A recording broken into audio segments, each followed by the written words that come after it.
Welcome back, guys. The wildcard round of the playoffs is in the books, and we have taken down the 49ers by a score of 17-13, and we will advance to the divisional round. Before we get started, remember to like, comment, subscribe, turn on the notifications down below. Let's get straight into talking about what happened in that last game. We knew when this game got set in the schedule it was going to be a classic. We split the season series against them, and to up the ante even more, this was the very first time we have ever matched up with the Niners in the playoffs. Now, let's talk about how this all went down. San Francisco started with the ball, and they wasted no time involving their greatest weapon, Christian McCaffrey. He was dominant all day long, as on 15 carries, he went for over 100 yards, averaging over 7 a carry, and for a long portion of the game, that average was around 10.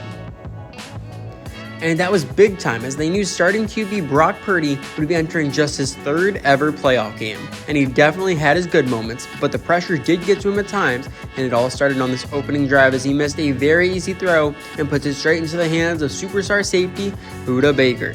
Baker would continue to have a solid day, finishing with 5 tackles in total, but the highlight was definitely that opening drive pick.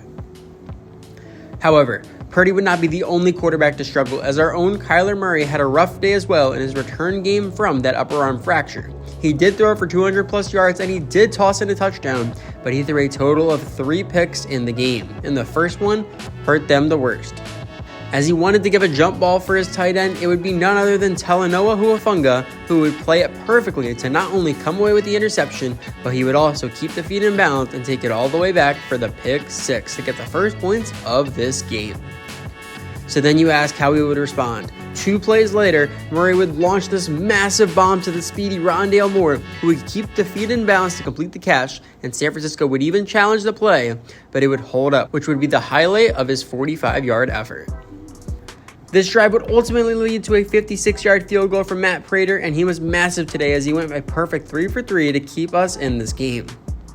Then the Niners would get the ball back, and the next splash play came from no other than our preseason trade acquisition, Bryce Huff.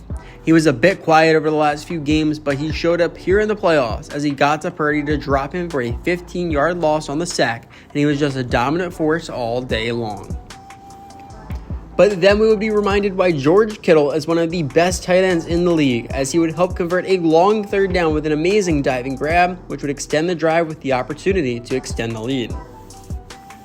But that would not happen, as Purdy's second interception would come from inside the red zone, as it was our own breakout linebacker Zaven Collins who would jump another short throw, and he would steal this one right back. But he was dominant, having possibly the best game of his career, as he finished with 16 total tackles, and he dropped McCaffrey behind the line on 3 separate occasions as well.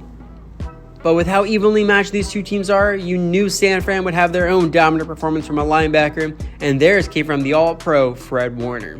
He had 2 clutch interceptions the last time these teams met, and today he had multiple plays in coverage, knocking balls down, punching balls out, and he flew around all day, finishing with 7 tackles as well. He also dropped what should have been an INT. But when it came to Charvarius Ward, he would do no such thing. As Murray wanted to take a deep shot downfield, he unloads it, and Ward makes an incredible play on the ball as he turned into the receiver on the play, dragging the toes to keep the feet in balance, and came away with one of the most impressive picks of the entire year. Around this time, we got a big play from a guy who is more of a leader than anything, our defensive captain, Dennis Gardeck, as he bowled right over Purdy, who was busy escaping Farrell, and he would end up forcing a punt. It was then we'd see one of the most impressive rookies in the league start to make an impact in Garrett Williams. He made some great plays in coverage, knocking balls down and preventing completions, and he also finished the day with 7 assisted tackles. And his great play was a big contributor to a development we have to discuss. Brandon Ayuk, the man who had the most receiving scores in the league this year, finished with a mere 2 catches for less than 20 yards. Moving along, we'd see that the 49ers would take a massive blow as none other than Dre Greenlaw would go down with injury, and after gingerly walking off the field, he would not return for the rest of this game. But that is when Nick Bosa started to get hot. This may not have been the 4-sack performance he had last time, but he was a force coming off the edge as always, and while Arizona was running the 2-minute drill, he would link up with Arik Armstead as they put on the hit on Murray to force the fumble, but they would jump back on it to avoid the turnover. Then we would take the opening drive of the second half to the red zone, and this Niner defense would step up. we took a shot for McBride, but he gets rocked out of the air by Hufanga. Then we take a shot for Hollywood, and it's batted down by Oliver, and we'll get back to that matchup in a little bit.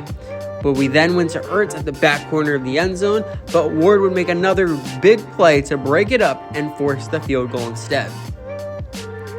Then it was time for none other than Michael Wilson to take over. He only had 3 catches on the day, but 2 of them were tough clutch grabs, and the other came here where he beat Ward off the line and took it 55 yards for the score and would be the only offensive touchdown of this entire game. James Conner would then take to the sky on the 2-point conversion to punch it in and put them up by 7, and that would start to pick him up from the rough day he had up to that point. But then late in the 4th, as they looked to run down the clock, he would break off this big-time 20-yard carry to get them into prime position. After that Wilson touchdown, San Francisco would get the ball back, and we saw exactly why B.J. Ojulari was named NFC Defensive Rookie of the Year. After chasing Purdy out of the pocket all night long, he beat the right tackle quick and gets the perfect burst of speed to drop him and force the punt. But the Niner defense would answer right back as basically the entire D-line would break through. It would be Drake Jackson who would get home for the sack as it came to the end of the 3rd quarter. Then as we entered the 4th, the 49ers knew they needed to start going to Deebo Samuel, one of the most dominant guys on this offense. They kept continuing to go to him late as he finished with 100 yards on 8 grabs, with his biggest coming here where Purdy spun off the tackle from Farrell, Deebo moved to the open space, and he had him on the money for a big-time 32-yard connection. They would get themselves down to the 11, but Kittle would get called at a false start, which looking back probably should have been on Kyzir. But it was big as they could not overcome the extra yardage and they were forced to settle for 3. Now another thing to note, over the course of this entire game, Hollywood Brown had just 2 catches for 38, and this was because, we mentioned it earlier, but Isaiah Oliver was matched up with Hollywood for the majority of this game, and he may have had the best game of his career. He locked down every deep ball shot towards him, and he followed the big fumble return touchdown in their last meeting on this next drive as he would cut off this ball for Hollywood to come bring in the 3rd Kyler Murray interception of the game to get his team the ball back. But taking another look at it, this time it might have been the Niners getting away with one as Lenore snuck in enough contact to throw off Brown. Speaking of Lenore, he and fellow corner Tashawn Gibson had big days as well, making some nice plays in coverage, and together they combined for a total of 17 tackles on the day. After the interception, it would be L.J. Collier who would make his presence felt on the very next play as he would chase down Purdy, who was trying to buy time, and he dropped him for a big-time loss, which would force them to once again settle for the field goal.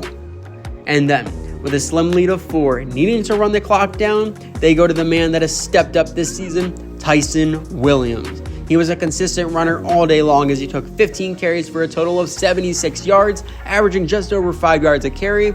He would pick up the final first down of this game to clinch our wild card victory. After the game, we had a meeting with the assistant GM and he told us huge congrats on the playoff win. Let's see if we can keep this ball rolling and pick up another one this week. And with that, he would earn 7 staff points. We then received word that with his phenomenal performance, our own Zaven Collins was named the NFC Defensive Player of the Week for the Wildcard Round. Another big achievement for him as we near the decision on his 5th-year option. After that, we went to the medical center to check out the status of Kyzir White. And with the torn labrum he suffered in that last game, our doctors have said he will be out for the next 3 weeks. This means if we can make it all the way to the Super Bowl, he should be able to play in that final game. We then had some staff points to spend, so we went over to the head coach talent tree and we purchased Moving In, which will increase the hiring bonus when signing a defensive coordinator. And now the next upgrade we get can go straight into the after-school tutoring. We then took a look at the news headlines from around the league for this week as we now have all the results of the wild card round. We will start on the AFC side of things, and in the most recent addition to the Josh Allen-Patrick Mahomes rivalry, it was the Kansas City Chiefs who came out on top by a score of 21-20. This game was even all the way through, and both defenses stepped up as Josh Allen was held to just 162 through the air, and the Buffalo defense got to Mahomes on 4 separate occasions. 2 came from Greg Rousseau, and the other 2 came from one Puna Ford, and of course, the new single-season sack record holder, Von Miller. But the ultimate difference of this game would be the big-time play made by Willie Gay as he would block the extra point attempt from Tyler Bass, which would give them the 1-point lead they would see out till the end. We then move to the AFC South clash, and it would be the Tennessee Titans taking the win over the Indianapolis Colts by a score of 24-3. This one was once again another tight matchup throughout, never leaving a one-score margin, and the rookie QB Anthony Richardson would do his best to will his team to a win, as he would throw for over 200 yards and he put up 2 touchdowns, one with his arm and one with his legs. But after watching Derrick Henry dominate on the ground with a ton of yards, he would throw a late interception to the Titans' Monty Rice. And then it would be Michael Badgley who knocked through the 40-plus yard field goal to take the win. And then we had our first upset, as in another 1-point victory, it was the Raiders dethroning the AFC East champion, Dolphins. They built up a 2-score lead in the early moments of the fourth quarter behind the Cheetah Tyreek Hill, who brought in 6 for 92 and a score. But Las Vegas would fight back with the league's rushing leader, Josh Jacobs, and after 124 yards, 5 broken tackles, he would punch in the walk-off touchdown for the win. Switching over to the NFC, the Eagles shut out the NFC North, winning Lions 31-0, piling on an extra 17 in the fourth. Jared Goff was fighting for his life as he was sacked 3 times, as Frank Ragnow could not hold up the middle of the line.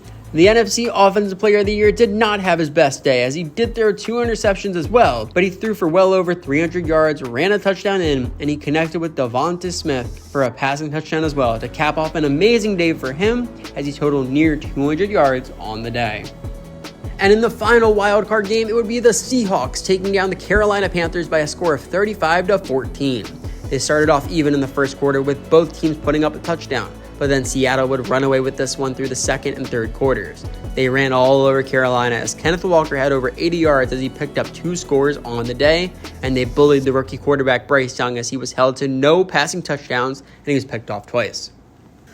So taking a look at the updated playoff bracket, on the AFC side, the 1-seed Ravens will be welcoming the Raiders into Baltimore, and the Kansas City Chiefs will be welcoming the Tennessee Titans in the 2-3 matchup. Then, over on the NFC side, we'll have a pair of division rivalries as the reigning NFC champion Eagles will head into Dallas to take on the 1-seeded Cowboys, and we will once again be taking on the Seattle Seahawks as we will be having back-to-back NFC West clashes in the playoffs. Now let's run through the injury reports for every remaining team. The Baltimore Ravens have 2 really significant injuries as lead running back J.K. Dobbins has a partial PCL tear, and their veteran guard Kevin Zeitler will be out with an ACL sprain. But if they can make it past Las Vegas, they should have them both back next week. And they have a good shot at it, as it looks like the Raiders have lost left tackle Colton Miller for the remainder of their playoff run, as he dislocated his ankle in the wildcard round. The Chiefs are fully healthy heading into their divisional round matchup, and the opposing Titans are mostly healthy as well, with the only injury being a broken tibia for one of their depth receivers. In the NFC East clash, Philadelphia will be the true underdogs, as not only does Dallas look to be completely healthy, but the Eagles are dealing with some significant injuries. Veteran defensive end Brandon Graham will be out with a dislocated shoulder. Should they move on, he should be good to go for the NFC Championship.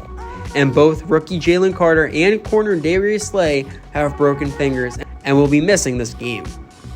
For the both of them, should Philly make it to the Super Bowl, they should be available and ready to go for that game. And now we can look to our own divisional clash, as we will be seeing the Seahawks for Sunday Night Football. We will skip reviewing our prior meetings, as we did that last time we played them just 2 weeks ago in the regular season finale, but now let's look at their injury report. And we will be getting some big-time help, as the Seahawks have some massive injuries as well. Their Pro Bowl corner Tariq Woolen will be out of action with a high ankle sprain, and their young star running back Kenneth Walker will also be missing this game, as he is suffering from turf toe. This means the second-year corner Kobe Bryant will be getting some more action in replacement, and the rookie out of UCLA, the 52nd overall pick Zach Charbonnet, will be getting the start in relief of Kenneth Walker. But with that, we could then set our game plan for our upcoming matchup. Starting on defense, the loss of Walker is massive to what this offense likes to do, so we are going to take the approach of seeing if the rookie back can beat us himself, and we are going to focus on defending the medium pass, where Geno likes to attack. Then on offense, we know all too well how great this defensive unit is, so we are just going to keep it simple and make the game plan throwing the short ball. It was then time to set our game day goals for this week. First, we want to keep them under 200 offensive yards. Again, the loss of Walker is a big blow to their offense, and they will have to find a way to overcome that. Next, we want to get 250 plus yards ourselves. Them being without Woolen is big for us, but this defense is still elite and we need to find ways around them. After that, we're going to allow 20 points or less. In both of our previous matchups, we held them under that mark, and if we can do that for a third time, we have a pretty good shot at the season sweep. And lastly, we're going to allow 2 or less passing touchdowns. They are going to lean more on the passing game, and if we focus our efforts against it, hopefully it should work out good for us. We then finished up practice for the week, and we did not make it out unscathed, as we had 3 different players pick up injuries. To start, Zach Ertz dislocated his shoulder, and he will be out for this week. Should we advance, he will be ready to go for the NFC Championship. But in his place, Noah Togiai will be getting some extra reps as the backup tight end. On defense, LJ Collier ended up breaking his finger, and that will keep him out for both this one and the NFC Championship should we make it there. And we had yet another defensive end go down, as it would be Bryce Huff, who would also dislocate his shoulder, and he will be out on the same time frame as Ertz. And this means the 26-year-old Jonathan Ledbetter will be given the impossible task of attempting to replicate both of their pass rushing efforts. A positive for Ledbetter, he did have some important development in practice this week as he improved in his block shedding, play rec, pursuit, and tackling. And with that, we have discussed everything we needed to for this week. If you guys enjoyed, remember to like, comment, subscribe, and turn on those notifications down below. And I will see you all next time as we return home to welcome the Seattle Seahawks for the 3rd time this season in the divisional round of the playoffs.